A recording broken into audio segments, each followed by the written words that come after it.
أشهد أن لا إله إلا الله وحده لا شريك له وأشهد أن محمدا عبده ورسوله الذي لا نبي بعده.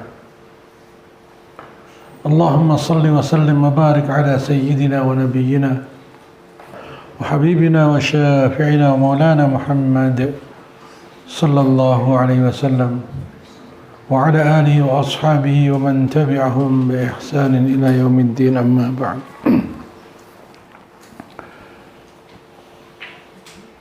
Ikhwatal iman rahimakumullah. Marilah kita memanjatkan puji dan syukur kehadirat Allah Subhanahu wa taala atas nikmat yang telah Allah limpahkan kepada kita semua.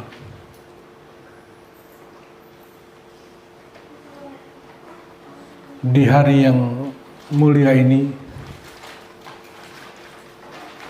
sebagian adalah hari tasyrik yang Aid, hari Jumat, hari Kamis berarti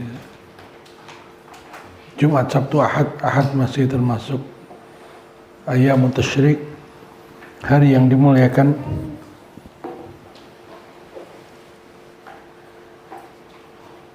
Kita diberikan kelonggaran waktu dan kemudahan untuk bersama-sama mengkaji Al-Quran, mengkaji Al-Hadis dan mengkaji sirah Nabi Muhammad sallallahu alaihi wasallam. Adapun tema kajian pagi hari ini adalah mewujudkan, meneladani generasi sahabat untuk mewujudkan kejayaan umat. Imam Malik rahimahullah mengatakan, لا يصلح آخر هذه الأمة إلا بما صلح به أولها.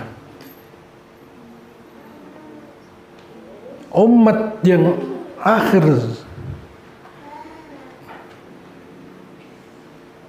nanti tidak akan mencapai kebaikan kecuali dengan meniti jalan yang telah dilakukan oleh pendahulunya. Yang pertama,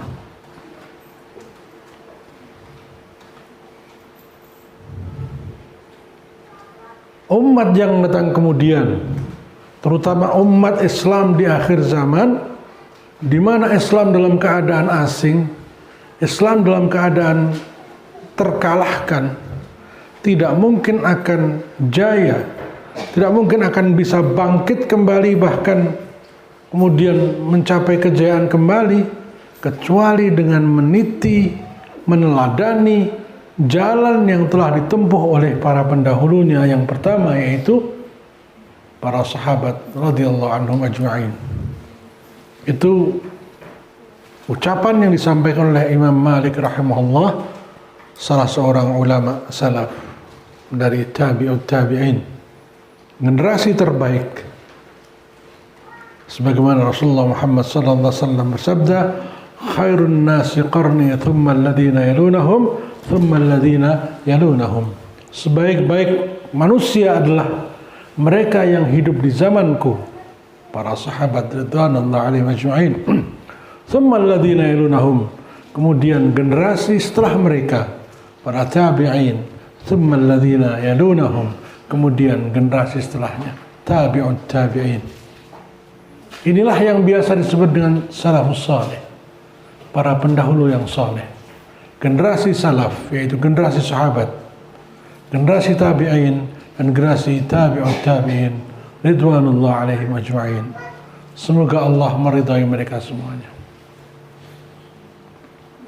Hari ini kita akan mengkaji surah Al-Fath ayat 18-19. A'udzu billahi minasyaitonir rajim. Bismillahirrahmanirrahim. Laqad radiyallahu 'alal mu'minina idh yubayyi'unaka tahta asy-syajarati fa'alima ma fi qulubihim فأنزل السكينة عليهم وأثابهم فتحا قريبا ومغانم كثيرة يأخذونها وكان الله عزيزا حكيما. Al-Fatih ayat 18-19. Sungguh Allah telah ridha kepada orang-orang yang beriman. Yang dimaksud di sini adalah para sahabat ridwanullah alaihim ajma'in. Karena ketika Al-Quran turun tidak ada orang beriman kecuali sahabat Nabi Muhammad sallallahu alaihi wasallam. Allah telah ridha kepada orang-orang beriman yaitu para sahabat.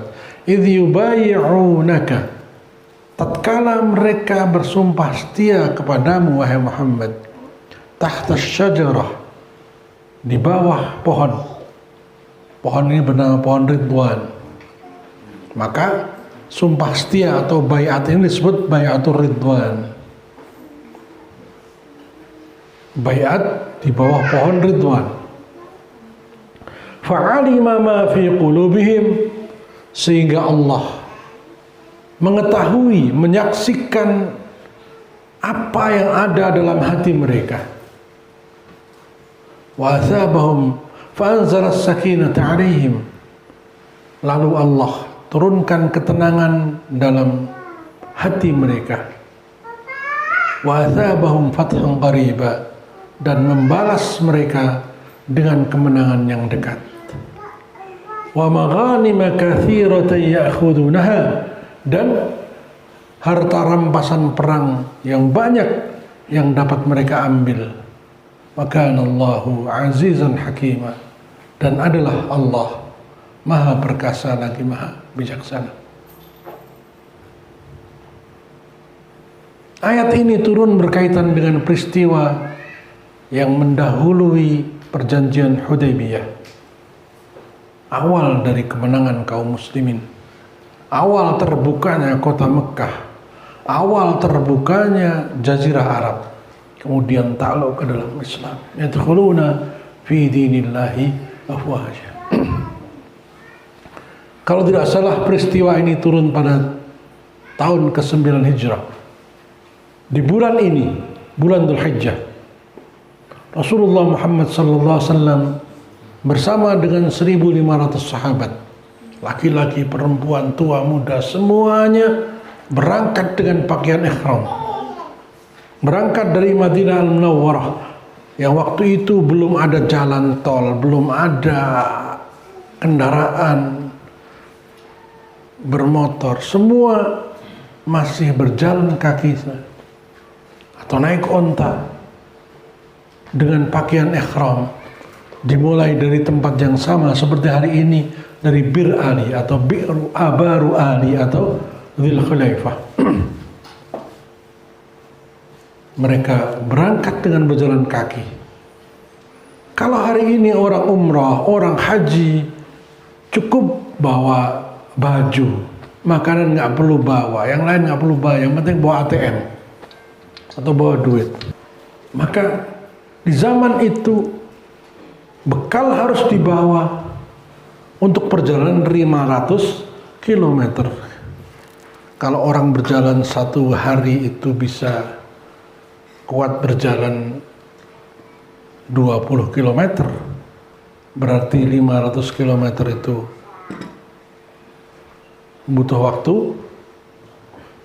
hampir 20 hari, 30 hari.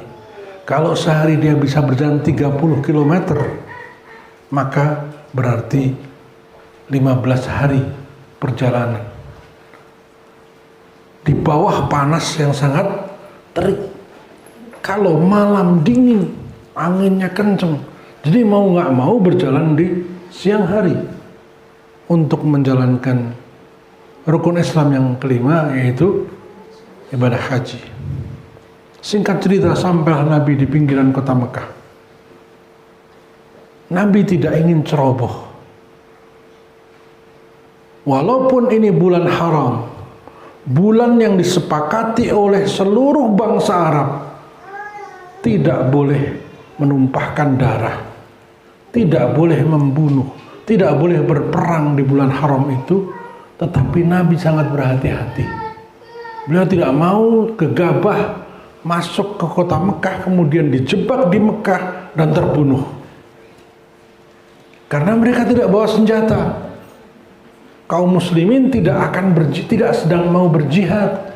mereka sedang akan melaksanakan haji. Di waktu haji itu tidak boleh membunuh, berburu pun tidak boleh. Bahkan seandainya dia berburu kelinci, dia harus membayar denda. Membunuh burung, dia harus bayar denda, apalagi membunuh manusia. Maka mereka nggak bawa senjata perang, mereka bawa alat-alat secukupnya, paling pisau untuk apa namanya, ya makan mereka, untuk ngupas ini ngupas itu, atau untuk bekal jaga-jaga. Tidak boleh berburu. Nah, karena mereka tidak bersenjata, Nabi meminta sahabat untuk ada salah satu di antara mereka yang masuk ke kota Mekah, melihat keadaan dulu. Apakah Mekah aman atau tidak? Nabi memilih yang paling berani di antara para sahabat, yaitu Umar bin Khattab. Beliau perintahkan Umar untuk masuk ke Mekah, mengintai keadaan. Apa jawab Umar? Ya Rasulullah, aku tidak punya keluarga yang akan menjamin keselamatanku di Mekah. Jadi orang Arab itu punya satu kebiasaan, kesepakatan. Apabila seseorang tidak disukai oleh suatu kaum, kampung atau kabilah atau satu kaum, ya, tapi dia dijamin oleh salah satu di antara kaum itu, maka dia tidak boleh dilukai. Umpamanya saya tidak disukai oleh orang sini, ya, mau dipukulin, tapi saya punya saudara Ustadz Syai'un, beliau menjamin, ini tamu saya, siapa yang mengganggu orang ini maka berarti mengganggu saya, maka tidak ada yang berani. Itu orang Arab begitu. Ketika Nabi SAW hijrah ke Taif, beliau ditolak, dilempari batu sampai berdarah-darah kakinya, tubuhnya penuh dengan kotoran karena dilempari dengan kotoran binatang ternak. Beliau pulang kembali ke Mekah. Namun sebelum masuk Mekah, beliau menemui seorang sahabat waktu dulu beliau belum menjadi nabi. Orang ini musyrik. Ya. Nabi mengatakan, engkau adalah sahabatku ketika dulu kita sama-sama berdagang. Kamu tahu apa yang terjadi padaku.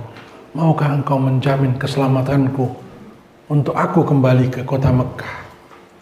Nabi dijamin, aku jamin. Maka Nabi kembali ke Mekah, tidak ada yang berani menyakiti beliau. Kenapa? Karena ada orang Mekah yang menjamin. Nah, Umar bin Khattab mengatakan, saya tidak punya keluarga yang siap menjamin keselamatanku. Saya tidak ada keluarga yang bisa menjamin keselamatan saya. Mohon maaf ya Rasulullah, tolong dicarikan yang lain. Akhirnya Rasulullah SAW memilih Uthman bin Affan yang masih punya banyak keluarga yang menjaminnya. Karena harta Uthman masih banyak di Mekah dan itu dijalankan oleh saudara-saudaranya. Maka berangkatlah Utsman bin Affan untuk menjalankan misi melihat-lihat kota Mekah apakah aman atau tidak. Nabi SAW berhaji. Ternyata setelah 3 hari ditunggu, tidak ada kabar berita tentang Utsman. Bahkan muncul desas-desus, muncul isu Utsman bin Affan telah dibunuh oleh orang Quraisy. Entah kabar itu dari mana. Maka seketika Rasulullah SAW kumpulkan 1.500 sahabat.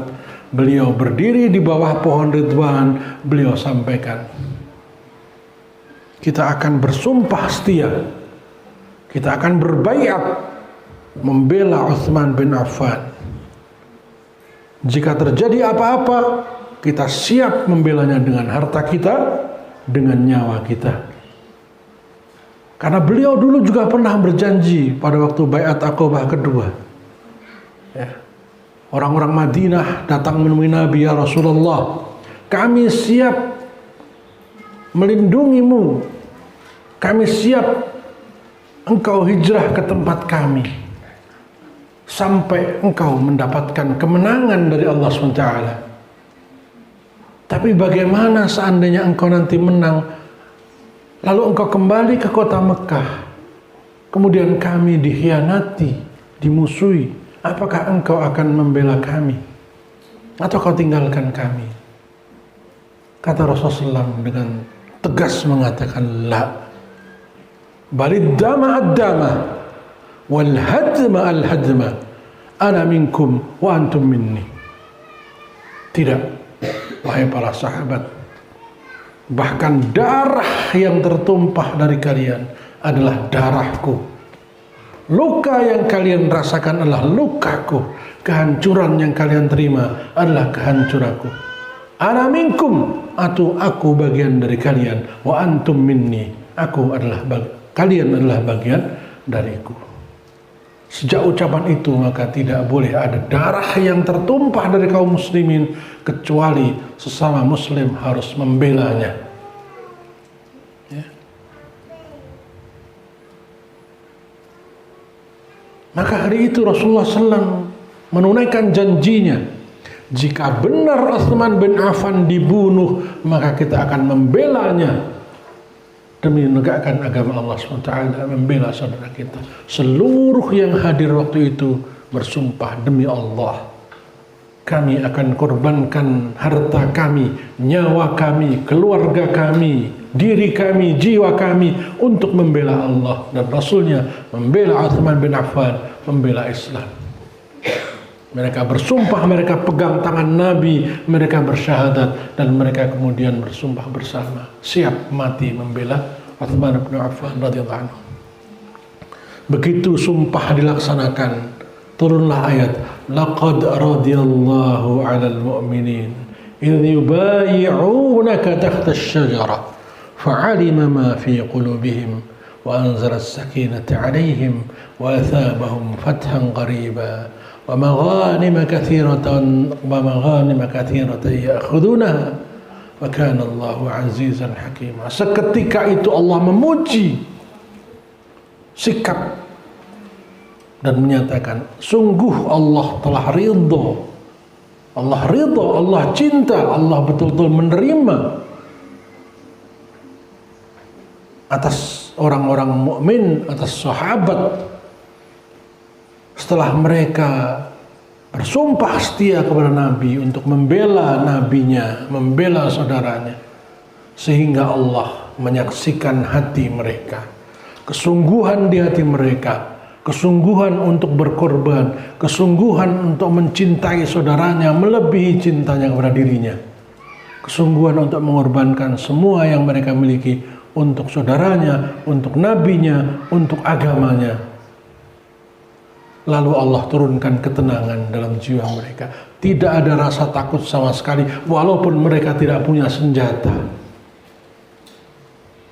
tidak berbekal senjata, tidak punya perbekalan yang banyak, tapi mereka tidak ada takut dan mereka siap seandainya benar Utsman bin Affan dibunuh. Rupanya Utsman datang, ya, nyuku, alhamdulillah, ya, bersyukur mereka. Dan tidak lama datang Suhail bin Amr, utusan dari Mekah, mengajukan perdamaian. Mekah mengajukan perdamaian. Sebelumnya telah terjadi beberapa perangan, perang Badar, perang Uhud, perang Khandaq, dan perang-perang yang lain.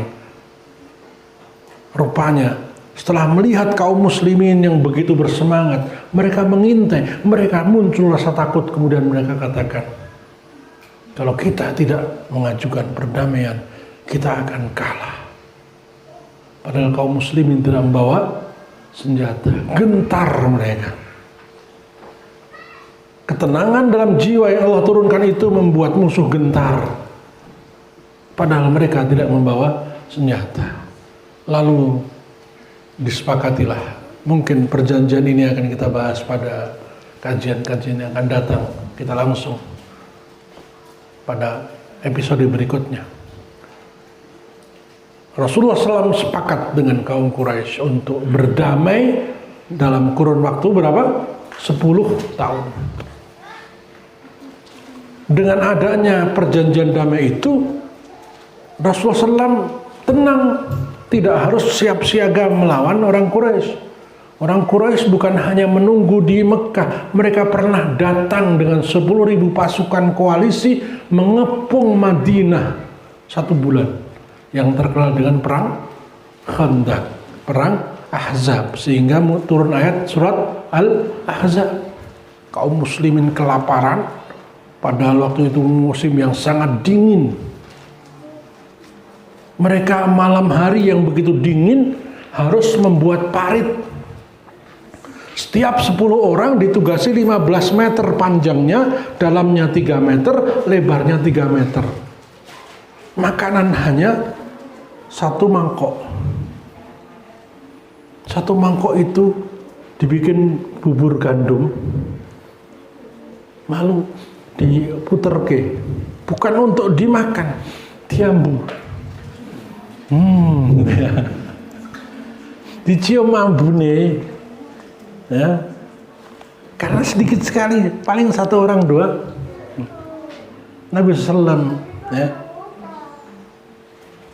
melihat itu, kemudian beliau mengatakan, innal 'aisha 'aishal akhirah faghfir lil ansari wal muhajirah.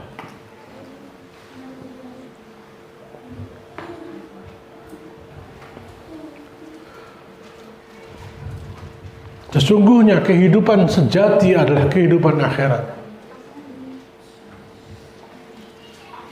Ya Allah, ampunilah orang-orang Ansar dan Muhajirin. Mendengar doa Nabi itu, sahabat seketika membalas, nahnu alladhi bay'u Muhammadan 'ala al-jihad ma hayyina abada. Nahnu alladhi bay'u Muhammadan 'ala al-jihad ma baqina abada.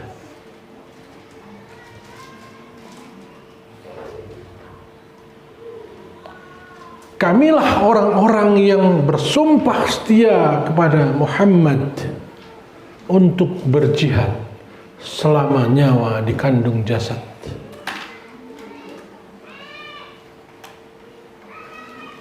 Kamilah yang berbaiat kepada Muhammad untuk berjihad sampai akhir hayat. Bayangkan kondisi seperti itu. Maka kemudian Rasulullah SAW mendoakan mereka. Inilah sahabat. Nah, singkat cerita, setelah perjanjian ditandatangani, Rasulullah kirimkan para sahabat, sahabat Dihyah bin Khalifah Al-Kalbi dikirimkan untuk menyiarkan Islam, mengajak Raja Heraklius, Kaisar Heraklius masuk Islam. Rib'i bin Amir dikirimkan untuk mengajak Kisra Persia masuk Islam. Sahabat yang lain dikirimkan untuk mengajak Muqawqis, gubernur Mesir, masuk Islam. Yang lain dikirim ke Bahrain, akhirnya Dhi Yazan masuk Islam, gubernur Bahrain. Raja Bahrain masuk Islam. Dan satu hal yang menjadi janji Allah, wa dzabahum fathan qariba, surat Fatah ayat 18, kami beri balasan mereka kemenangan yang dekat. Rupanya Nabi mendengar setelah beliau pulang ke Madinah tidak jadi haji. Bayangkan bapak-bapak, ibu-ibu, sekarang ini ya paling-paling nunggu, bukan nggak jadi, atau kalau yang jadi hari ini memang agak pengurusan haji agak banyak yang terbengkalai, makanannya nggak enak lah, inilah banyak. Nabi SAW 20 hari jalan kaki dengan baju yang sudah lusuh sampai mendekati Makkah, nggak jadi haji, balik lagi ke Madinah. Kok yang ngopo gelah nih? 10 tahun tinggalkan Mekah, negeri yang paling dicintai, yang ketika beliau meninggalkannya beliau nangis. Beliau nangis, wahai negeri yang sangat aku cintai. Saking cintanya kepada Mekah, Nabi nangis ketika meninggalkan Mekah. Abu Bakar nangis, Umar bin Khattab sampai emosi dia, emosi jiwanya itu meninggalkan Mekah. Nah, sudah tinggal masuk Mekah, nggak jadi harus balik, gimana rasanya? Mau harus mangkat kaji, tapi demi taat pada perintah Rasulullah mereka jalankan. Nah, rupanya Allah berikan balasan yang luar biasa. Nabi mendengar orang-orang Yahudi yang diusir dari Madinah, Bani Quraidah, Bani Nadir, ya, Bani Qainuqa, mereka kumpul di Khaybar, menyusun kekuatan, membuat benteng-benteng di Khaybar untuk menyerang Nabi Muhammad SAW. Nabi mendengar itu, lalu Nabi kumpulkan pasukan untuk menyerang mereka. Sampai di Khaybar mereka sudah pergi lari ketakutan. Maka Nabi mendapatkan rampasan perang yang sangat banyak, yang sampai onta pun nggak kuat jalan. Saking banyaknya rampasan. Tanah berhektar-hektar. Salah satunya tanahnya Umar bin Khattab itu diwakafkan di Khaybar. Nah, maka kemudian sekarang terkenal ya, para pejuang Palestina teriaknya Khaybar, Khaybar, ya Yahud, Jaisu Muhammad sawfa ya'ud. Karena sejak perang Khaybar itu tidak ada satu batang hidung pun orang Yahudi yang tinggal di Jazirah Arab. Mereka semua diusir dari Jazirah Arab dan mereka tidak berani lagi masuk ke Jazirah Arab, apalagi ke Mekah, Madinah, nggak berani. Maka orang Palestina mengatakan, ingatlah Khaybar, ingatlah Khaybar wahai Yahudi, ya. Tentara Muhammad pasti akan kembali. Ya.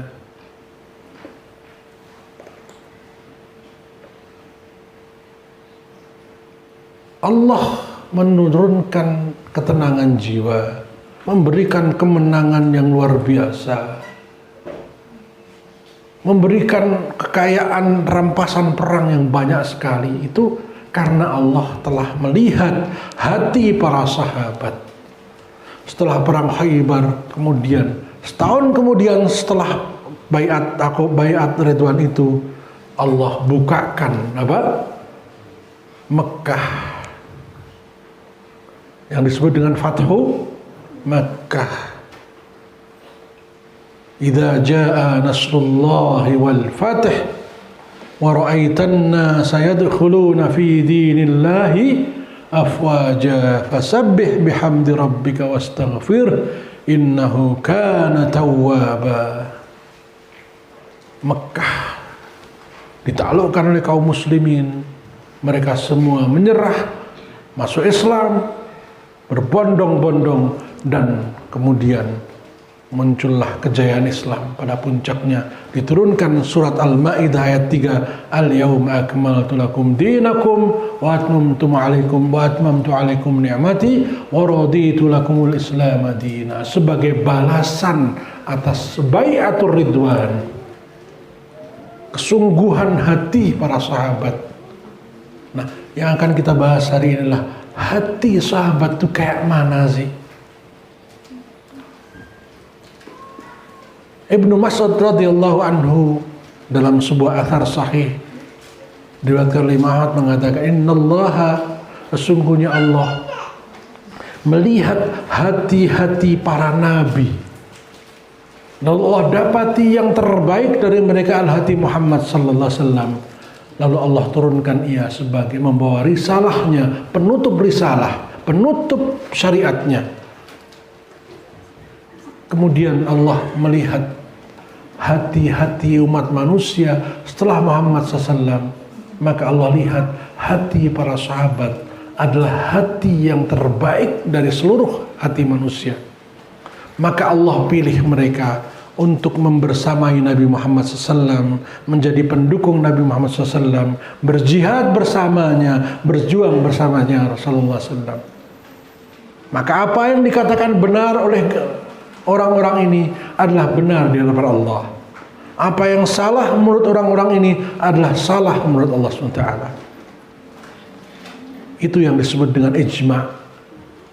Kalau sahabat bilang, semuanya bilang salah, maka salah. Saking ridhonya Allah kepada mereka. Nah, ada 5 sifat yang ada di hati para sahabat. Yang pertama, posisi Al-Quran di hati sahabat. Bagaimana para sahabat memposisikan Al-Quran di hati mereka? Al-Quran, sebagaimana dikatakan oleh Sayyid Qutb dalam buku Ma'alim fil Thariq, dalam subjudul Jail Quran Al-Farid, generasi Qurani yang satu-satunya. Ya. Beliau mengatakan,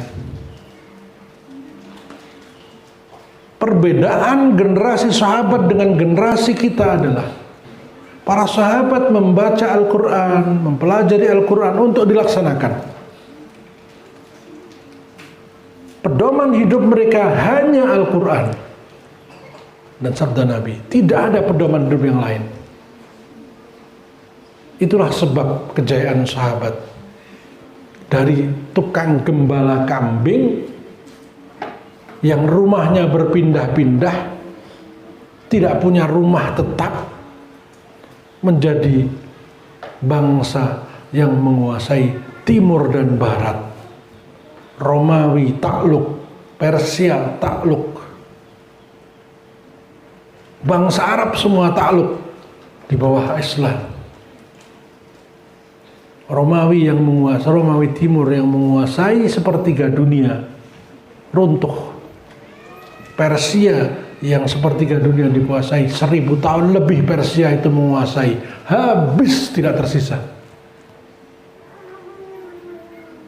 Dirobek-robek oleh Allah sebagaimana Nabi bersumpah, demi Allah, karena dia telah merobek-robek suratku, maka Allah akan merobek-robek kekuasaannya seperti ia merobek-robek suratku. Ketika Rasulullah SAW kirimkan Rib'i bin Amir untuk datang menemui Yazdazir, Kisra terakhir, kaisar terakhir Persia, yang diajak masuk Islam, Yazdazir merobek-robek surat Nabi. Rib'i bin Amir pulang menghadap Nabi SAW, melaporkan apa yang terjadi, dan Nabi marah kemudian bersumpah, demi Allah, Allah akan merobek-robek kekuasaannya sebagaimana ia merobek-robek suratku. Dalam surat Ar-Rum disebutkan, ghulibatir rum fi adnal ardi wa hum min ba'di ghalabihim sayaghlibun fi bid'i sinin. Romawi dikalahkan oleh Persia, namun sebentar lagi, tidak lebih dari 9 tahun, Persia akan dikalahkan Romawi. Kalahnya Persia dari Romawi menyebabkan lemah. Maka kemudian terakhir Umar bin Khattab mengirimkan Sa'ad bin Abi Waqqas untuk berjihad menghancurkan Romawi, menghancurkan Persia, dan hancurlah Persia. Seluruh Persia takluk, dan mereka yadkhuluna fi dinillahi afwaja, termasuk putri dari Kisra Yazdazir yang bernama Shahrazad. Ada yang pernah dengar nama Shahrazad? Scheherazade itu adalah putri Persia, putri Raja Persia yang cantik jelita, dinikahi oleh Al-Husain bin Ali bin Abi Thalib, cucu Nabi sallallahu alaihi wasallam. Ya. Ini janji Allah Subhanahu wa taala, wa athabahum fathan qariba. Allah berikan balasan untuk sumpah setia ini dengan fathan qariba, kemenangan yang dekat, beruntun. Yahudi diusir dari jazirah, Romawi ditaklukkan, kemudian Persia dihancurkan. Nah, sahabat menjadikan Al-Quran sebagai pedoman hidupnya, semangatnya, akidahnya, adabnya, perilakunya, ucapannya, semua berdasar pada Al-Quran. Bahkan Al-Quran itu mencatat kehidupan mereka. Seakan-akan mereka berinteraksi, berhubungan dengan Al-Quran. Ketika mereka berhijrah, ya, turun ayat, walladzina hajaru wa ukhriju min diyarihim wa udhu fi sabili wa qatalu wa qutilu la ukaffiranna anhum sayyiatihim wa la udkhilannahum jannatin tajri min tahtiha al-anhar. Surat Ali Imran. Langsung Allah turunkan, dan orang-orang yang berhijrah, wajahadu, dan berjihad, wa qatalu, mereka berperang, wa qutilu, mereka terbunuh, la ukaffiranna anhum sayyiatihim, pasti akan aku hapuskan kesalahan mereka, wala udkhilannahum jannah, dan pasti akan aku masukkan mereka ke dalam surga. Langsung dijawab oleh Allah. Jadi kira-kira Al-Quran itu betul-betul seakan-akan sedang berbicara, ya, begitu beramal dihadiahi surga. Begitu kejadian langsung turun ayat. Ketika perang Badar mereka ketakutan, Allah turunkan Al-Ghaith, Allah turunkan hujan, lalu ketenangan jiwa, dicatat dalam Al-Quran. Tapi juga ketika mereka bermaksiat, ya, hatta idza fashiltum wa tanaza'tum fil amri wa asaitum min ba'di ma arakum ma tuhibbun.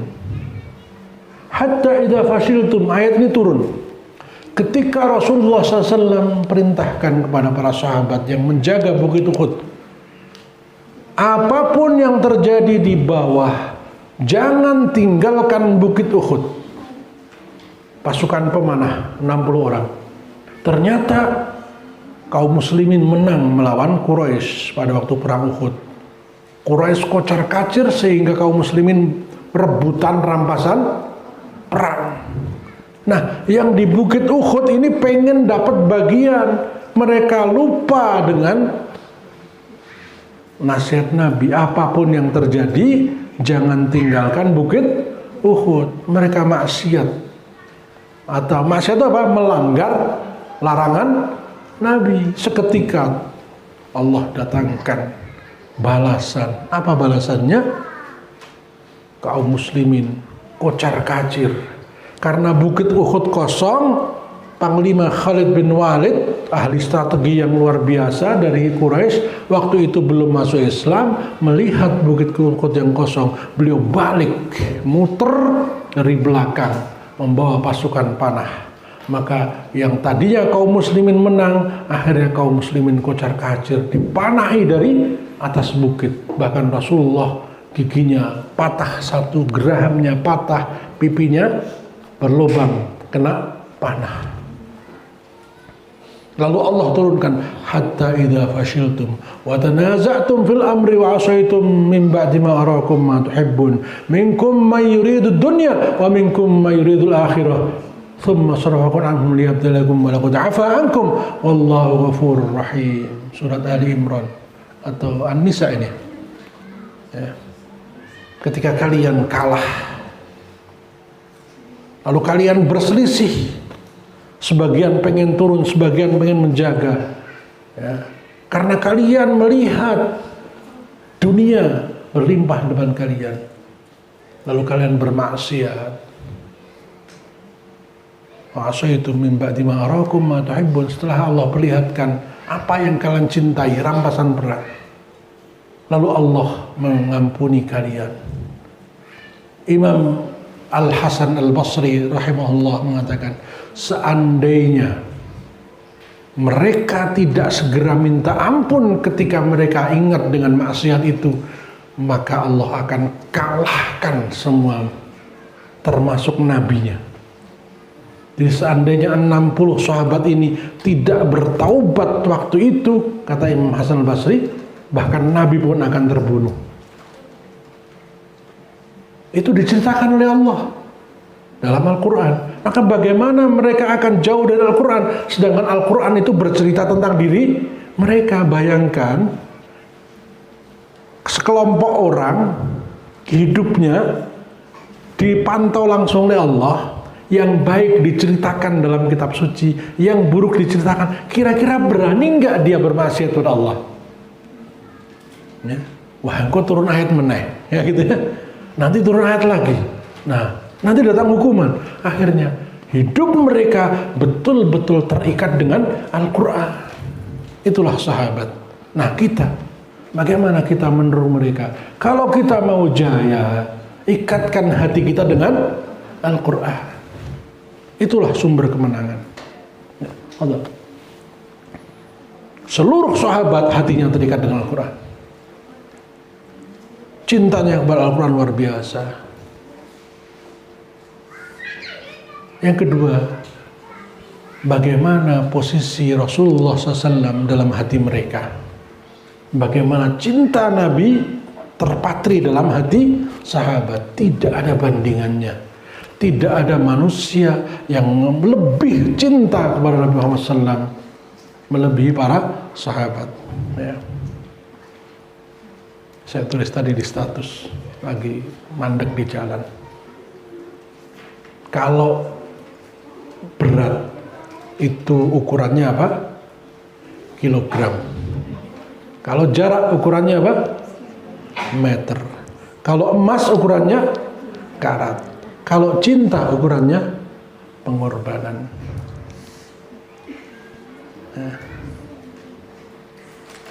Waduh, mesam-mesem. Kita cinta pada Allah, berkorban untuk Allah. Inilah Idul Qurban, Idul Qurban, Idul Hubb. Ya, inilah hari cinta, bukan Valentine, bukan. Idul Qurban. Hari kurban, hari menunjukkan kecintaan kita kepada Allah SWT. Ya. Karena cinta itu buktinya berkorban. Rela mati demi Islam, rela mengeluarkan harta demi Islam, itu artinya kita cinta Islam. Maka cinta yang tidak berani berkorban, cinta yang gombal, ngapusi, getebus, ya, bel, ya, orang andel, ya. Sahabat radhiyallahu alaihim membuktikan cintanya kepada Nabi luar biasa.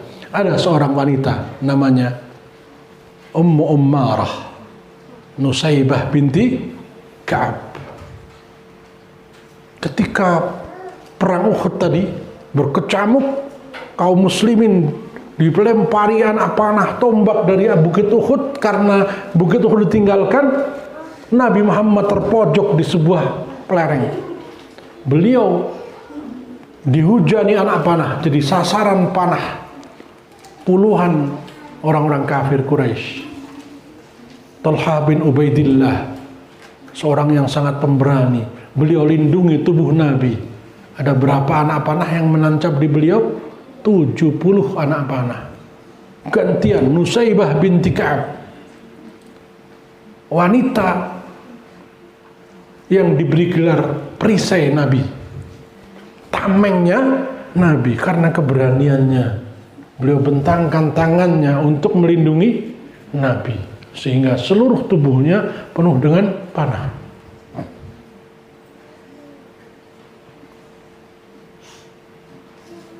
Dan itu tidak hanya satu orang,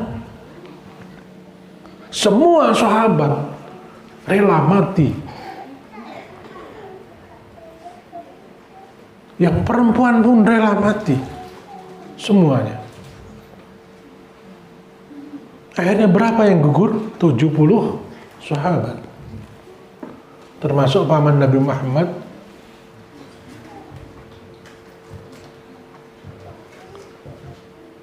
sallallahu alaihi wasallam.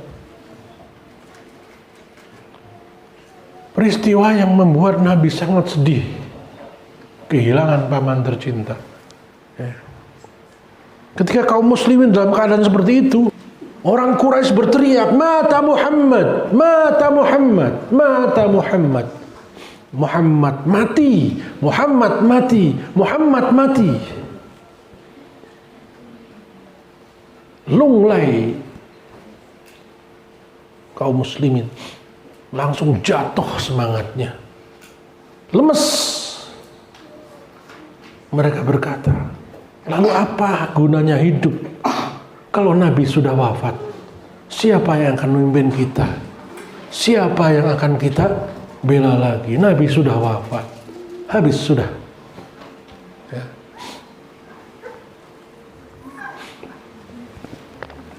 Di tengah duka yang seperti itu, Anas bin Nadhr berdiri.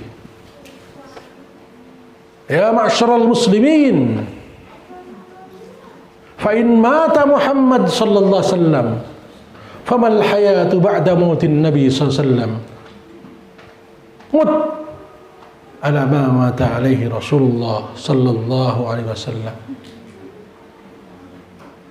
Imdi ala barakatillah. Wahai sekalian kaum muslimin, wahai para mujahidin, jika memang benar Muhammad sallallahu alaihi wasallam wafat syahid, lalu apa artinya hidup?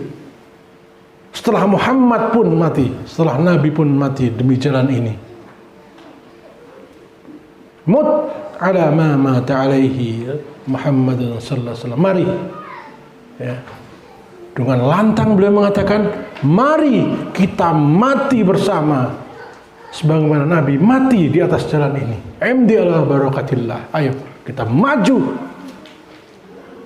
di atas barakatillah Allah SWT.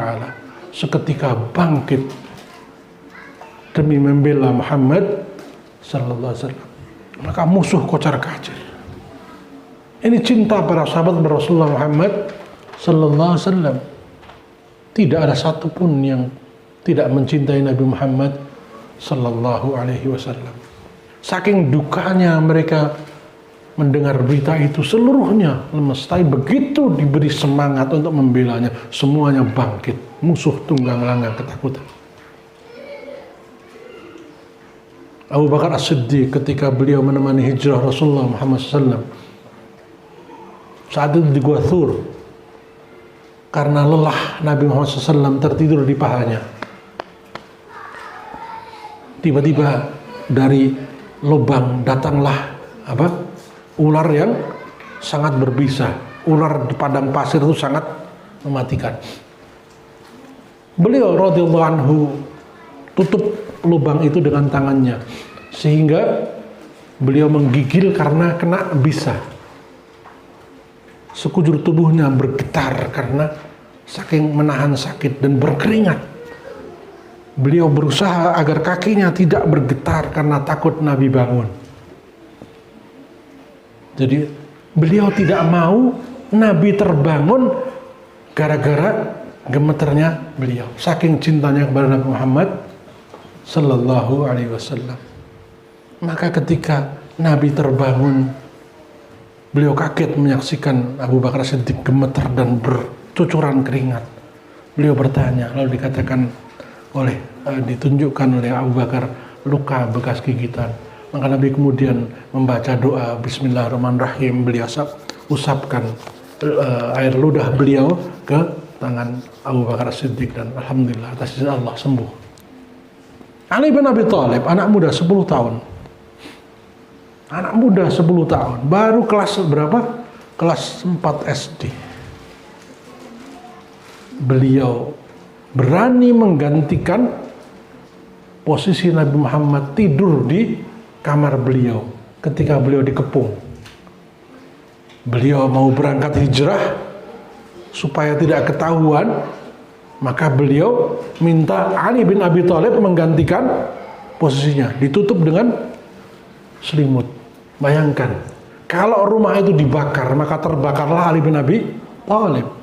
Kalau kemudian digedor pintunya, kemudian ditombak, maka matilah Ali bin Abi Thalib. Tapi demi cintanya kepada Nabi SAW, beliau rela. Dari yang kecil, yang besar, miskin, kaya, semuanya rela berkorban kepada demi Rasulullah Muhammad SAW. Rasulullah SAW sabda, la yu'minu ahadukum hatta akuna ahabba ilaihi min walidihi wa waladihi wan nasi ajma'in. Tidak sempurna iman salah seorang di antara kalian sampai aku lebih ia cintai dibandingkan kedua orang tuanya, anak-anaknya, dan seluruh manusia di bumi ini. Kira-kira iman kita sudah sempurna belum? Nabi Muhammad belum kita cintai melebihi diri kita, maka belum sempurna iman kita. Kalau belum sempurna, belum masuk surga, kecuali dengan syafaat Rasulullah Muhammad sallallahu alaihi wasallam. Maka untuk menunjukkan cinta ini, Umar bin Khattab menemui Nabi, ya Rasulullah, wallahi bi abi anta wa ummi ana uhibbuka, ya, ahabba ilayya min walidayya, ya Allah, ya Rasulullah, ya, demi Allah aku nyatakan aku lebih mencintaimu dibandingkan orang tuaku, anak-anakku, dan seluruh manusia di bumi ini kecuali diriku.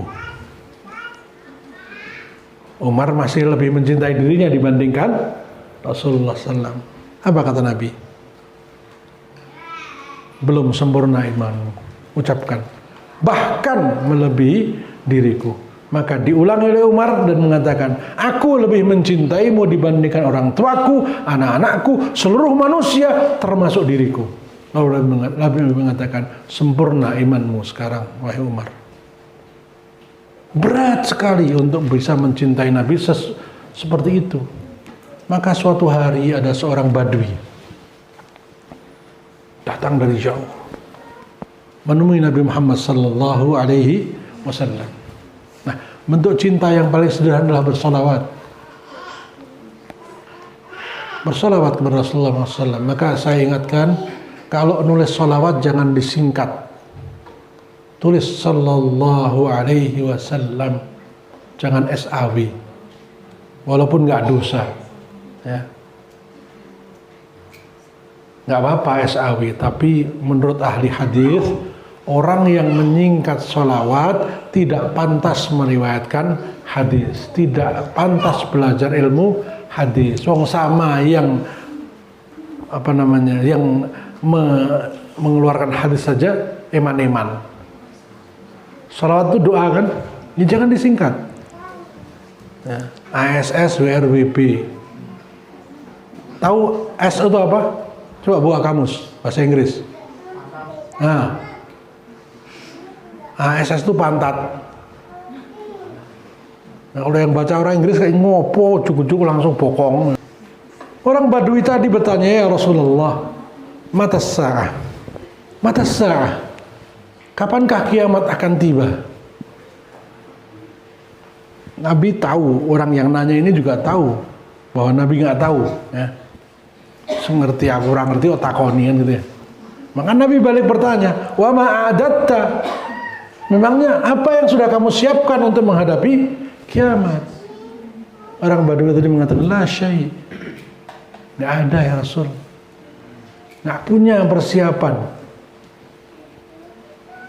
Ghaira anni uhibbullaha wa uhibbuka, kecuali aku mencintai Allah dan mencintaimu. Faqala sallallahu alaihi wasallam, anta ma'aman ahbabta.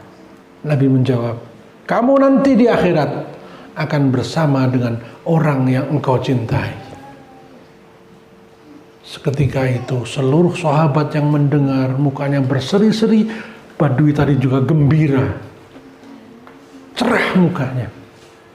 Anas bin Malik yang meriwayatkan hadis itu mengatakan, demi Allah, aku belum pernah menyaksikan wajah para sahabat lebih gembira dibandingkan saat mereka mendengar Nabi mengatakan, di akhirat nanti engkau akan bersama dengan orang yang engkau cintai. Karena kami tahu kami tidak mungkin menandingi amalnya Nabi. Kami tidak mungkin menandingi amalnya, bahkan kami tidak mungkin menandingi amalnya Abu Bakar. Kami tidak mungkin menandingi amalnya Umar, tetapi kami ingin bersama mereka di surganya nanti. Kami tidak bisa menandingi, tapi setelah kami mendengar bahwa Nabi mengatakan engkau bersama dengan orang yang engkau cintai, kami gembira. Insya Allah kami akan tetap bersama mereka karena kami sangat mencintai mereka. Maka berkorbanlah untuk Rasulullah Muhammad sallallahu alaihi wasallam, berkorbanlah untuk para sahabat dengan cara mengamalkan, meneladani apa yang mereka contohkan kepada kita semuanya. Yang ketiga, bagaimana posisi ilmu di hati sahabat. Sahabat itu orang yang paling sangat cinta ilmu. Tidak ada satupun sahabat yang gak suka thalabul ilm. Karena itu jalan tercepat menuju surga Allah SWT. Man salaka tariqan yaltamisu fi ilman sahhalallahu lahu bihi tariqan ilal jannah. Barang siapa yang meniti jalan di mana ia menuntut ilmu, di atas jalan itu Allah mudahkan baginya jalan menuju surga. The shortcut to heaven. Ya. Jalan paling dekat menuju surga apa? Jalan ahlul ilm. Karena ilmu itu akan membentuk akhlak kita. Ilmu akan membentuk akidah kita, ilmu akan membentuk karakter kita, ilmu akan meluruskan yang melenceng, membenarkan yang salah, memperbaiki yang jelek. Al-Mujadilah ayat 11 kalau nggak salah. Ya ayyuhalladzina amanu idza qila lakum tafassahu fil majalisi fafsahu wa idza qila ansuzu fansuzu. Yarfa'illahu alladhina amanu minkum walladhina utul ilma darajat. Hai orang-orang beriman, jika dikatakan kepada kalian berlapang-lapanglah dalam majlis, maka lapangkanlah. Jika dikatakan berdiri, maka berdirilah. Niscaya Allah akan angkat orang-orang yang beriman dan orang-orang yang diberikan ilmu derajat yang tinggi. Derajat orang yang menuntut ilmu akan dinaikkan apabila ilmunya itu disertai dengan adab. Bahkan di majlis pun ada adabnya. Dan ilmu itu penuh dengan adab. Maka Imam Malik mengatakan, ta'allamtul ilma 20 sana wa ta'allamtul adaba kam 30 sana. Aku belajar ilmu 20 tahun. Aku belajar adab 30 tahun. Sehingga Imam Auza'i rahimahullah, murid dari Imam Malik, mengatakan, aku sangat kagum dengan ilmunya Imam Malik, tapi aku lebih kagum dengan adabnya beliau. Ya. Dengan ilmunya sudah kagum, dengan adabnya lebih kagum lagi. Imam Malik itu kalau Rabi'ah, seorang anak muda umur 18 tahun, ngisi kajian hadis, Imam Malik di depannya. Rabi'ah Ar-Ra'i, nanti silakan, itu orang laki-laki bukan perempuan. Rabi'ah Ar-Ra'i, anak muda umur 18 tahun, ahli hadis paling muda, tabi'in. Ya. Ketika beliau majlis kayak begini, Imam Malik, ya, Imam Malik itu imamnya ahli hadis, gurunya para ahli hadis, itu saf awal di depan, mendengarkan anak muda umur 18 tahun, padahal beliau sudah sepuh. Ya. Saking ta'zimnya kepada ilmu. Abu Dzar Al-Ghifari, tidak ada orang yang kenal Abu Dzar Al-Ghifari. ketakwaannya, kesalihannya. Suatu hari beliau berada di majlis Umar bin Khattab radhiyallahu anhu. Tiba-tiba lewat seorang anak muda. Lalu Umar mengatakan, waktu aku duduk-duduk bersama Nabi, tiba-tiba anak muda itu lewat. Lihatlah, anak muda itu lewat. Sambil nunjuk. Lalu Nabi bersabda, ni'mar rajulu Hudayf. Nikmat syabab Hudayf. Sebaik-baik pemuda Hudayf. Itu orangnya. Udah, majlis bubar. Karena Hudayf lewat, kemudian Umar bilang, tuh kalau mau lihat anak muda yang dikatakan Nabi, anak muda yang paling baik. Sudah, jangan ngobrol lagi. Abu Dzar Al-Ghifari dengar itu. Lalu selesai majlis, beliau tanya kepada orang, tahu nggak rumahnya Hudayf? Tolong antar aku ke rumahnya.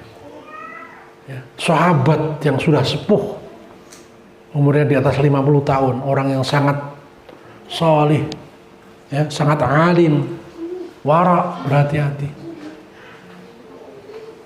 Nyari anak muda umur 15-an tahun, datang ke rumahnya. Anta Hudayf, apakah engkau Hudayf? Naam, waman anta ya? Saya Hudayf. Lalu siapakah Anda? Aku Abu Dzar. Hudayf kaget. Dalam percakapan disebutkan Abu Dzar, sahabat Nabi Al-Jalil. Abu Dzar, sahabat yang sangat mulia, yang terkenal. Ya. Ada apa wahai sahabat yang mulia? Kenapa tidak panggil saja aku untuk menemuimu? Tidak, aku yang butuh kamu. Apa kata Abu Dzar? Wahai Hudayf, tolong mintakan ampun kepada Allah untukku. Abu Dzar ya, minta Hudayf untuk memintakan ampun. Kaget. Engkau sahabat yang mulia, apalah aku ini? Kata Abu Dzar, enggak. Engkau sebaik-baik pemuda. Nah, itu manfaat ilmu menjadi tawadhu. Ora dumeh tuwa nyerah gelem diulang sing cilik hanya gara-gara umurnya kecil. Untuk tuwa kok bangga dinengke tuwa dhewe. Nggih ngoten. Ora sinau ya tuwa, sinau ya tuwa. Bedane nek ra sinau dadi bodoh. Mau wis tuwa, kula nggih mangke tuwa. Gitu aja. Artinya banyak orang yang tidak mau belajar kepada yang lebih muda hanya karena merasa lebih tua. Abu Dzar Al-Ghifari datang menemui Hudayf karena ia punya ilmu, karena ia punya iman.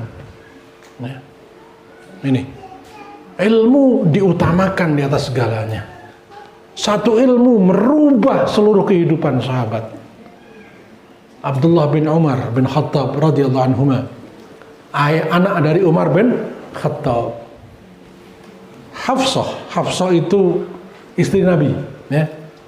Sayyidatuna Hafsah binti Umar ibn Khattab, putri Umar bin Khattab, diambil istri oleh Rasulullah Muhammad sallallahu alaihi wasallam. Nah, karena kakaknya itu istri Nabi, Ibnu Umar yang waktu itu umurnya baru 15-an tahun, sering main ke rumah kakaknya. Nah, maka dia belajar sama Nabi, guyon sama Nabi karena memang Nabi suka anak kecil. Nabi itu senang sama anak kecil dan dihafal namanya. Yang belajar ilmu mustalah hadis mungkin tahu, ada hadis ya Aba Umair ma fa'alan Nughair. Ada anak kecil namanya Abu Umair. Dia punya burung namanya Nughair. Ya, suatu hari Rasulullah SAW lewat di tempatnya bermain, kok burungnya mati? Maka Nabi mengatakan, ya Aba Umair, ma fa'alan Nughair. Wahai Abu Umair, sampai apal nih Nabi. Apa yang terjadi dengan Nughair? Rupanya burungnya mati dan dia sedih. Ya, Nabi itu sama anak kecil sampai nama hewannya pun beliau tahu. Saking perhatiannya. Ya. Maka dengan Ibnu Umar, yang Abdullah bin Umar yang itu adalah adik iparnya, beliau sangat perhatian. Suatu hari Ibnu Umar datang ke rumah kakaknya Hafsah binti Umar bin Khattab. Rupanya sebelumnya Nabi Muhammad SAW bersabda, ni'mas syabab atau ni'mar rajulu Abdullah idza qama minal lail. Sebaik-baik laki-laki adalah Abdullah, adiknya istrinya. Lau qama minal lail, andaikan ia mau bangun sedikit saja di malam hari. Paginya disampaikan kepada adiknya, wahai adikku, semalam Rasulullah SAW bicara kepadaku, sebaik-baik laki-laki adalah kamu. Andaikan kamu mau bangun malam sebagian saja. Mendengar sabda Nabi ini ilmu kan? Apa yang terjadi? Abdullah bin Umar bersumpah, wallahi demi Allah, aku tidak akan tidur di malam hari kecuali karena tidak kuat menahan kantuk.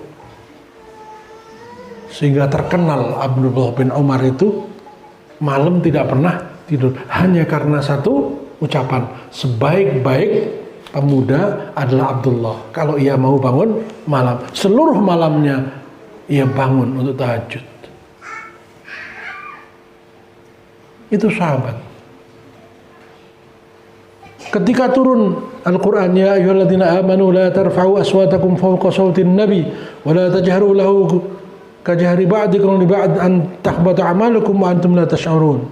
Hai orang-orang beriman, jangan kau tinggikan suaramu melebihi tingginya suara Nabi, sebagaimana orang-orang yang lain meninggikan suaranya, orang munafik maksudnya, sehingga amalmu terhapus sedangkan kalian tidak pernah menyadarinya. Ada sahabat yang tidak disebutkan namanya, 3 hari 3 malam tidak berani jamaah ke Masjid Nabawi. Kalaupun berani di pojok sana supaya tidak melihat Nabi, nangis di rumah. Pasti ini tentang aku, pasti ini ayat tentang aku, karena tidak ada yang suaranya lebih kencang dibandingkan suara saya. Loh, saking takutnya. Maka ketika Nabi mendengar, dipanggil, suruh ke sini. Benarkah kamu nangis terus karena kamu merasa bahwa engkau telah diperingatkan Allah dengan ayat ini? Betul ya Rasulullah. Maka Nabi mengatakan, ayat ini bukan tentang kamu, tapi tentang orang-orang itu, orang-orang munafik. Satu ayat merubah sikapnya, satu ilmu merubah seluruh kehidupannya. Abu Bakar As-Siddiq, begitu ayat itu turun, beliau bersumpah, demi Allah, jika ada Rasulullah, aku tidak akan berbicara kecuali berbisik. Karena saking takutnya kalau suaranya lebih kencang dibandingkan suara Nabi Muhammad sallallahu alaihi wasallam. Itulah ilmu. Al-ilmu murtabatun bil amal. Ilmu selalu berkaitan dengan amal, terikat dengan amal. Al-ilmu thummal amal. Al-ilmu qabla al-amal. Ya, Imam Bukhari dalam Sahih Bukhari menyebut sebuah bab, babul ilmi qabla al-qawli wal amal. Bab ilmu sebelum berucap dan beramal. Maka tidak ada sahabat yang tidak mendasari amalnya dan ucapannya dengan ilmu. Dan mereka amalkan ilmu itu, tidak hanya disimpan. Ya. Selanjutnya, kaifa makanatul jihad fi qulubihim. Seperti apa posisi jihad di hati para sahabat. Imam Ibnu Asakir, seorang ahli hadis, menyebutkan, ya, salah satu di antara sifat yang tidak ada satupun sahabat, besar, kecil, tua, muda, miskin, kaya, laki-laki atau perempuan, semuanya punya sifat ini. Apa? Mencintai jihad fi sabilillah. Semua ingin berjihad bersama Nabi. Yang sakit pun ingin, ya. Yang sehat apalagi, yang miskin pun ingin, yang kaya apa lagi. Semuanya pengen berjihad, berkorban untuk Nabi Muhammad dan Islam.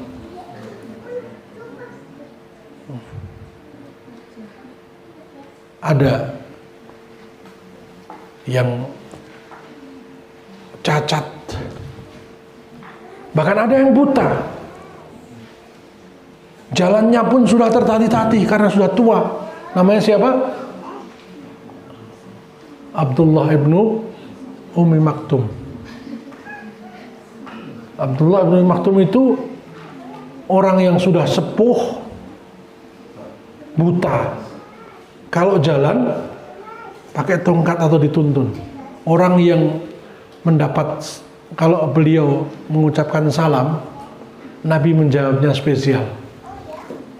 Assalamualaikum ya Rasulullah. Dijawab, waalaikumsalam, wahai orang yang menyebabkan aku ditegur Robku.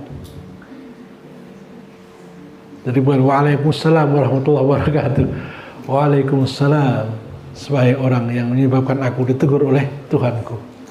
Abasa wa tawalla an ja'ahul a'ma. Ia berpaling, Muhammad berpaling, bermuka masam dan berpaling ketika datang seorang buta. Nah, orang buta ini namanya Abdullah bin Ummi Maktum. Diabadikan dalam Al-Quran. Ya. Maka sahabat itu luar biasa. Jojo aku dicatat dalam Quran kayak melakukan maksiat. Makanya mereka nggak berani sama sekali. Ya, itu. Sampai kiamat nanti diingat manusia. Ya.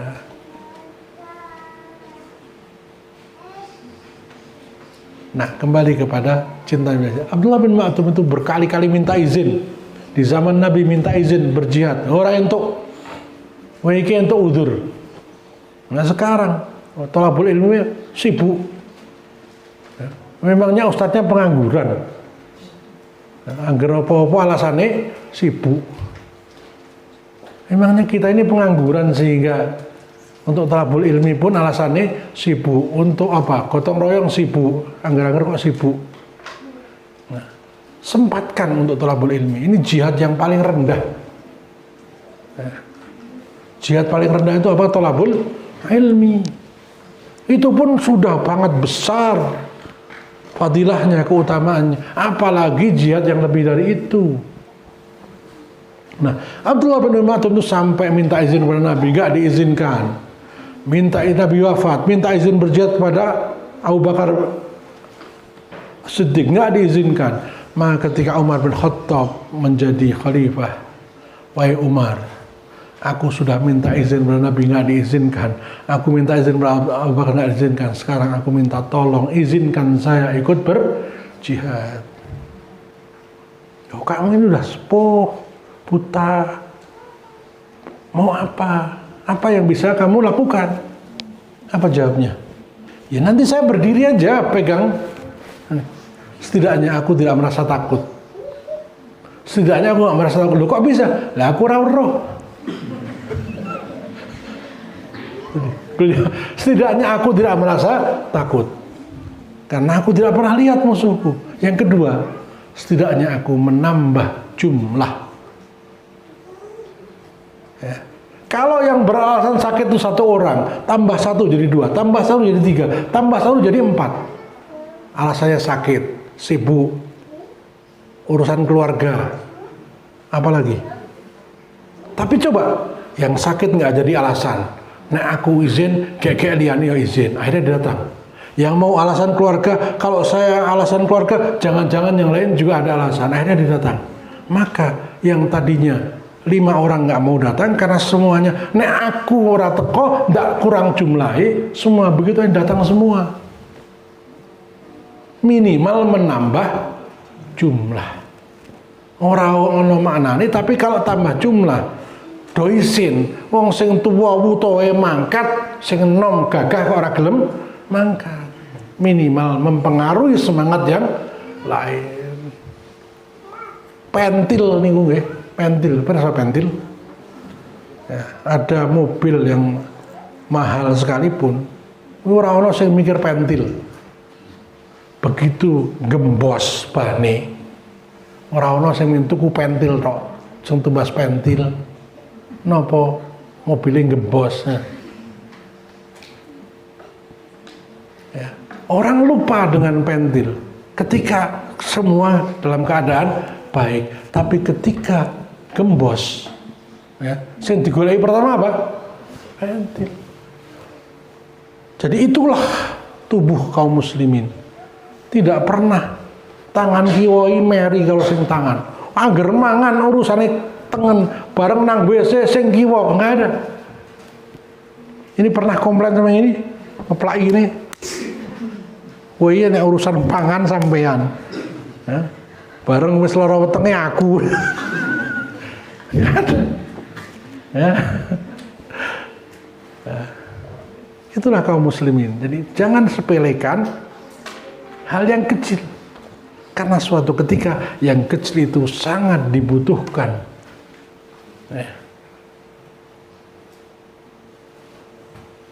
Abdullah bin Rawahah sangat menjadi dia. Ada sahabat yang baru saja masuk Islam. Dulunya dia adalah musuh Islam terbesar. Anak musuh Islam terbesar. Siapa kira-kira? Yang bisa menebak dapat hadiah sepeda. Agak bermutu kalau ini pertanyaan kau sebutkan 3 nama ikannya. Presiden kok pertanyaannya kayak ini ramutu. Sahabat musuh Islam paling besar. Anak musuh Islam paling besar namanya Ikrimah bin Abu Jahal. Ketika Fathu Makkah ditaklukkan, dia bersumpah, wallahi lan askuna ardan ara fiha qatila abil hakam. Demi Allah, aku tidak akan pernah mau lan askuna, tidak akan pernah mau tinggal di bumi, di tanah di mana aku masih bisa melihat pembunuh ayahku, Abul Hakam. Abu Jahal itu kalau orang Islam nyebutnya, kalau orang Quraisy menyebutnya Abul Hakam, bapak yang bijaksana. Kita bilang bapak yang bodoh, Abu Jahal, bapak kebodohan. Mereka bapak kebijaksanaan. Nah, Ikrimah lari dari Mekah menuju Tihamah. Nah, rupanya istrinya udah masuk Islam. Lalu datang ke Nabi, ya Rasulullah, aku akan menjadi jaminan suamiku. Bisakah engkau terima jaminanku? Akan aku bawa suamiku ke hadapanmu. Mudah-mudahan ia mau masuk Islam. Ya, 2 suami istri yang saling mencintai. Tapi satu sudah masuk Islam, satu masih kafir. Disusullah Ikrimah. Akhirnya bertemu di Tihamah. Ya. Suami istrinya mengatakan, wahai suamiku tercinta, pulanglah ke Mekah. Aku sudah minta jaminan dari Nabi, engkau tidak akan dilukai sedikit pun. Nabi menerima jaminanku, mari kita pulang. Nabi tidak akan membunuhmu, bahkan melukaimu pun tidak atas jaminanku. Mari kita pulang. Ya, karena saking cintanya pada istrinya, beliau mau pulang. Ikrimah mau pulang. Nah, ketika di malam hari untuk mengobati kangennya, dia mendekati istrinya. Kata istrinya, Rasulullah SAW melarang wanita muslimah berhubungan dengan suami yang kafir. Aku tidak mau sebelum engkau masuk Islam. Wah, ini. Akhirnya Ikrimah karena saking cintanya pada istrinya, ya sudah, antarkan aku menemui Rasulullah SAW. Jadi hidayah itu bisa datang dari wanita, istrinya, bisa dari suaminya. Ya. Karena saking cintanya pada istrinya dan dia tidak mau dipisahkan, sementara istrinya tidak mau, tidak boleh wanita muslimah nikah dengan orang kafir. Kalau kamu pengen tetap dari suamiku, kamu harus masuk Islam. Maka Ikrimah rela masuk Islam. Diantarkan oleh istrinya ke hadapan Nabi. Begitu melihat Ikrimah, Rasulullah SAW berdiri, mukanya berseri-seri gembira, senang banget melihat Ikrimah. Disambutnya Ikrimah begitu surprise, begitu terkejut. Kemudian ia menyatakan, ya Rasulullah, aku akan masuk Islam. Maka beliau bersyahadat, asyhadu an la ilaha illallah wa asyhadu anna Muhammadan Rasulullah. Lalu beliau melanjutkan, ya Rasulullah, jika dulu aku korbankan hartaku untuk memusuhimu, memusuhi agamamu, maka demi Allah, hari ini aku infakkan hartaku semuanya kecuali alat-alat perangku untuk membelamu dan agamamu. Bayangkan,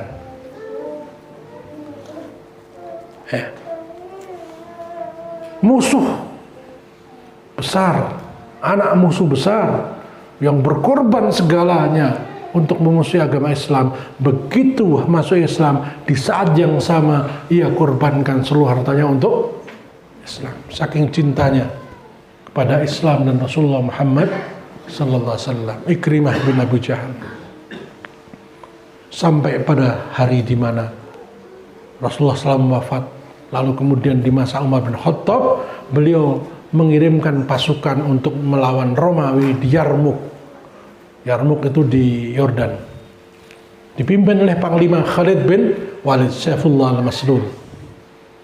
Ikrimah berangkat dari Madinah berjalan kaki. Berangkat dari Mekah berjalan kaki. Khalid bin Walid menyampaikan, wahai Ikrimah, kamu ini panglima perang yang luar biasa. Kalau kamu jalan kaki nanti kamu akan kelelahan, kita yang rugi.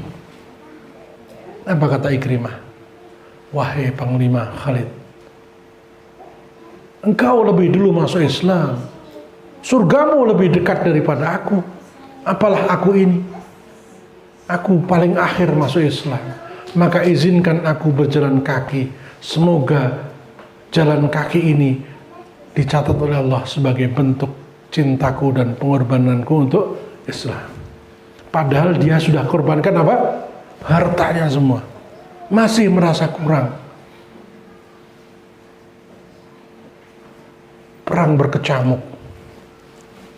Perang Yarmuk itu 25.000 kaum muslimin melawan 250.000 pasukan Romawi bersenjata lengkap.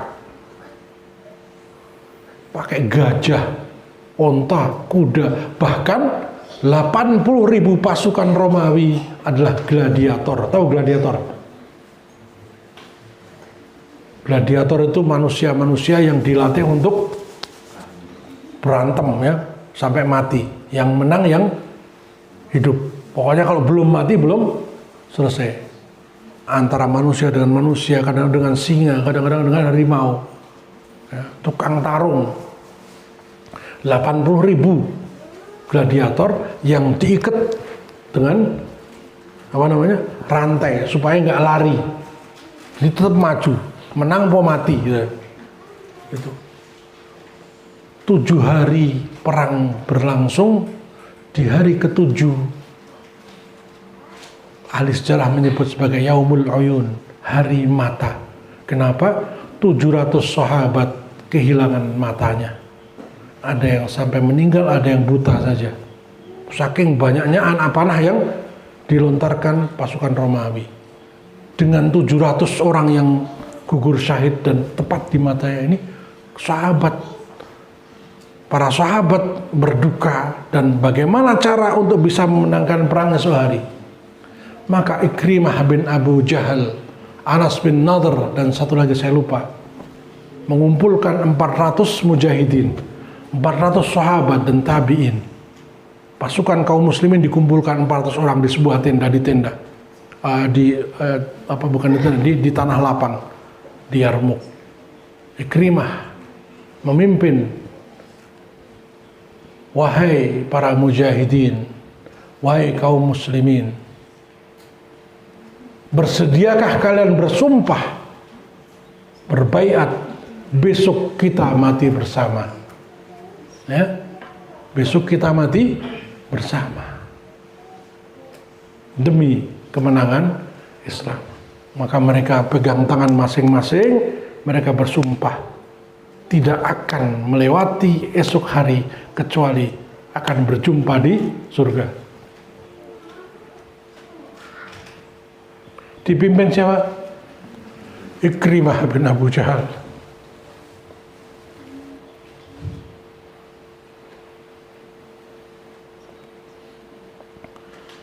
Hari ke-8 perang Yarmuk, 400 sahabat ini sudah seperti malaikat ketika berperang. Tidak ada rasa takut, semuanya merangsek masuk ke dalam barisan musuh.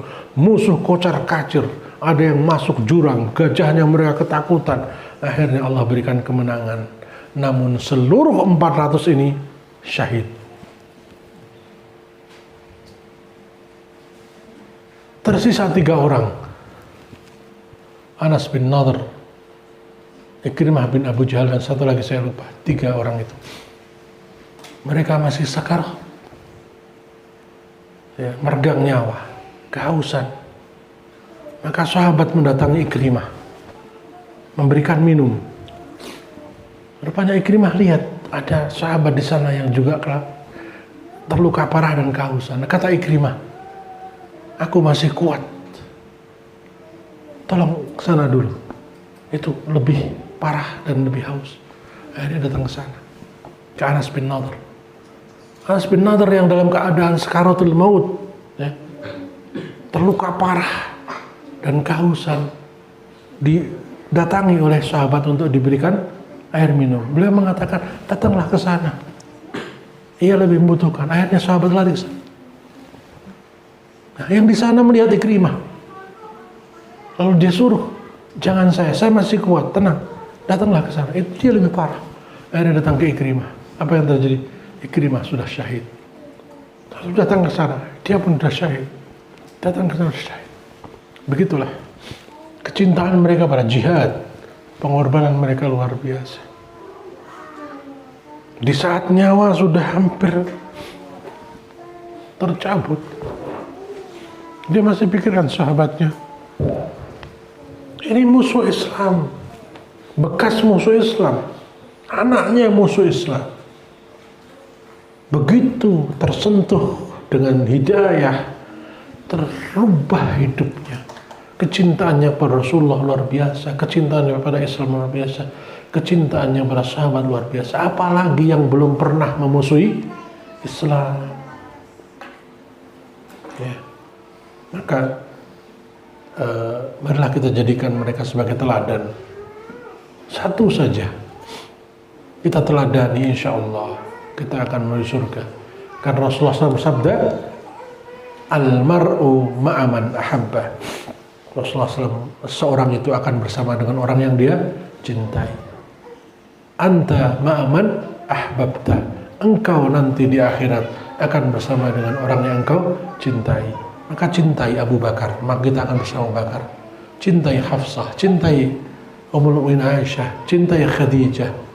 Nah, cinta itu menirunya, ingin seperti mereka, ya,